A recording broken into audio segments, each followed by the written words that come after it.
a guerra no Irã, que não consegue ser resolvida. Embora o presidente Donald Trump precise acabar com essa guerra de uma vez por todas, quer encaminhar para outros pontos, mas consegue enfrentar, está enfrentando muitas dificuldades com o Irã. E cada dia o Donald Trump fala que estamos quase no acordo. A Mari não deve aguentar mais, né? Cada vez que ele fala, ele se repete: vai sair o acordo, falei com esse, falei com aquele, falou com o Hezbollah agora, diz ele, né? O que seria inédito. Mari, podemos esperar algum tipo de acordo? Existe alguma possibilidade? Eu fui perguntado sobre isso há um mês, mais ou menos, e disse que era muito difícil que tivesse um acordo, pelo menos um acordo satisfatório, que esse acordo se mantivesse, e pior do que isso, os impactos da guerra vão ser sentidos mesmo que ela acabe hoje.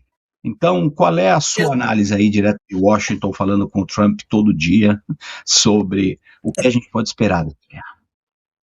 Eu vou repetir a sua resposta de um mês atrás, Américo, que acho muito difícil e tá parecendo, tá me lembrando aquele filme que tem o Dia da Marmota, sabe? Que o dia se repete, esse assunto. Por quê? Porque eu saí de férias, eu fiquei 2 semanas fora e eu voltei e com a mesma situação. É claro que nos bastidores há conversas, ninguém esperava que uma negociação para um acordo como esse fosse ser fácil. Donald Trump é que tentou fazer parecer que seria fácil. Esses acordos eles demoram meses, anos para serem feitos. Só que como ele criou essa expectativa e continua criando essa expectativa, nos dá essa impressão de que a coisa não avança, de que a situação não muda. E agora o que acontece? Há ali um cessar-fogo extremamente frágil, com ataques ainda trocados de ambos os lados, do Irã ali em países vizinhos, dos Estados Unidos contra algumas regiões do Irã também, então isso ainda continua acontecendo. O Irã colocando como ponto essencial que haja um cessar-fogo entre Israel e Líbano, e aí a parte do Hezbollah, claro, envolvida, e a gente também já teve ataques registrados ali, apesar do anúncio de um acordo nessa outra frente também.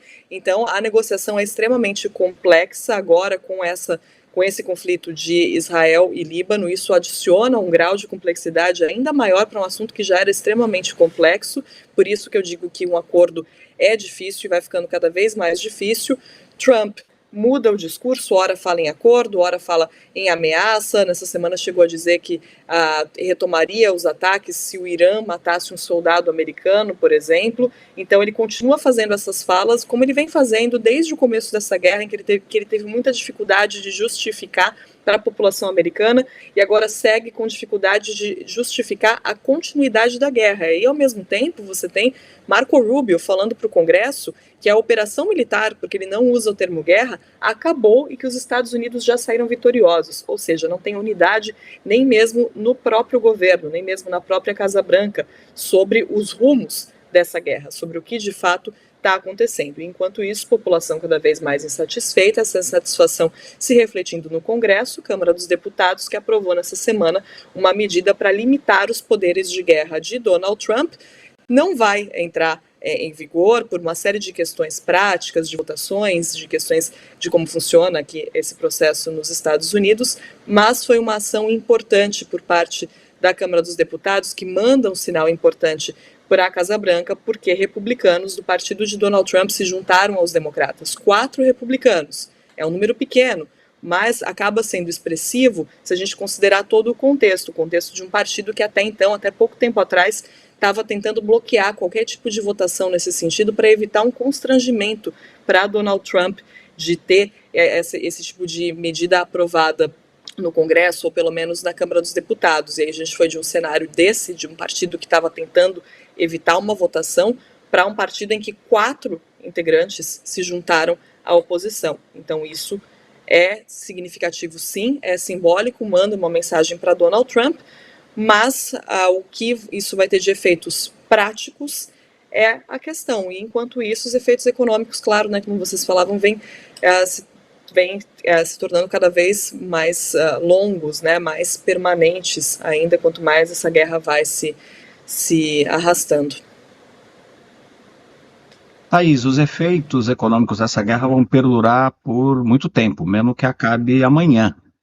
Mas, para encerrar o nosso programa, você acha que o mundo aprendeu alguma coisa com isso? E se aprendeu, o que a gente pode esperar em termos de se ajeitarem aí com relação ao que se aprendeu do impacto econômico dessa guerra no Irã? Quase que eu chamo você de William, Américo, lembrando aqui do nosso William Vac, que é meu mestre aí. Mas comparar com o William Vac parece ser bom, né? Eu tenho o mesmo respeito por você do que tenho por ele. Vocês dois são minha referência. Fico honrado. Vamos lá, olha, a Europa aprendeu que não podia confiar no Putin, e a dependência do gasoduto, ela virou um grande problema e a Europa está indo buscar outras alternativas. O Oriente Médio também está buscando outras alternativas. Quantas informações a gente tem trazido aqui da construção de gasodutos de vários combustíveis ao mesmo tempo, que atravessem a Arábia Saudita, que busquem outras saídas. A China, por exemplo, tem o maior interesse em construir a maior quantidade de gasoduto possível, porque o Estreito de Hormuz até agora era a passagem mais fácil. Tudo que é mais fácil é mais barato. Tudo que é mais barato perdura o tempo que for possível. Vai demorar para o Irã perder o poder, um poder econômico importante ao bloquear o Estreito de Hormuz, mas o mundo vai se mexendo para diminuir essa dependência. O efeito mais duradouro dessa guerra é um efeito de médio prazo, de reestabelecimento das cadeias de fornecimento, e aqui é fornecimento de óleo, de gás, de fertilizante, e, portanto, do transporte e da produção de alimentos no mundo inteiro. Agora mesmo, a previsão para a inflação de alimentos no Brasil já chega a 7% esse ano, para uma meta de 3%. Então, o Brasil, que é o maior produtor de alimentos do mundo, vai ter uma inflação de alimentos muito alta. O mundo inteiro está acontecendo isso. Então, mesmo que a guerra acabe hoje, a gente vai conviver com os efeitos duradouros dela, médio prazo de refazer as cadeias de fornecimento, mas de longo prazo de entender como vai ser a geopolítica e a geoeconomia envolvendo a produção e o fornecimento e o transporte, na verdade, ou melhor, a distribuição de toda a riqueza que o mundo depende. Vamos lembrar da torradeira? Sem o fertilizante, nem o Brasil, que é o maior produtor de alimento do mundo, consegue se manter nessa posição, porque dependemos de quase 90% de importação de fertilizantes e o Oriente Médio é um fornecedor importante. Então, o mundo hoje é mais rápido, né? Você faz as coisas com mais rapidez, você sai dos gargalos com mais rapidez, mas a rapidez significa 2 anos, não 10.